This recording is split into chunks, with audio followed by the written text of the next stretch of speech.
अकोल्याचे नवनिर्वाचित खासदार अनुप धोत्रे यांनी भाजप आणि महायुतीच्या नेत्यांशी विचार विनिमय करून 100 दिवसाचा रोडमॅप तयार केलाय। यातच त्यांनी अकोला रेल्वे स्थानकाला अचानक भेट दिली। यावेळी त्यांनी रेल्वेच्या विविध भागातील अधिकारी आणि कर्मचाऱ्यांशी संवाद साधला। शिवाय प्रवाशांशी संवाद साधत त्यांच्या समस्याही त्यांनी जाणून घेतल्या। खासदार अनुप धोत्रे यांनी अचानक रेल्वे स्थानकाला भेट देऊन स्वच्छता तसंच रेल्वे परिसरातील वाहतूक व्यवस्थेची पाहणी केली आणि विकास कामाचा आढावा घेऊन केंद्र सरकारकडे पाठपुरावा करण्याच्या दृष्टीने आणि दक्षिण आणि मध्य रेल्वे विभागाच्या अधिकाऱ्यांशी संवाद साधला। रेल्वे विभागातील विविध कामं आणि दैनंदिन कामकाजाबाबत पाहणी केली।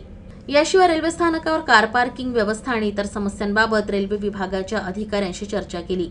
दरम्यान त्यांनी प्रवाशांसोबतही संवाद साधला। यावेळी ऑटो युनियनच्या पदाधिकाऱ्यांशी संवाद साधत त्यांच्या समस्याही माहिती करून घेतल्या।